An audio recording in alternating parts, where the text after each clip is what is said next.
Boom. So yung guys, napakasakit siguro na no, pero hindi. Ayan. Malakas lang yung tunog pero we're good no. So next time magpapad na tayo.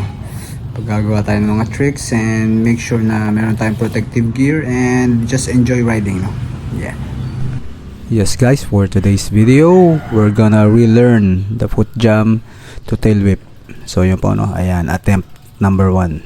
So meron na ako nito dati no, so I'm just relearning no, pag-aralan natin ulit, sariwain natin. So yun po no, kailangan natin sipain yung bike para makaikot while doing the foot jump no. Ayun, nasalo ko siya pero ang aking paa ay hindi ayos no sa pedal. Okay, pedal to pedal pero nalaglag ako, kulang sa balance and ang ganda sana ng position and di ko nasalo nga lang. So merienda muna tayo, mag-barley and regain our strength. So yun po no, slow motion and this one okay to eh. Yes, na-catch ko yung pedal sa unahan pero yung sa back okay naman, hindi ako na-touch ng ground and victory no. At I'll take it and see you next time. Bye bye.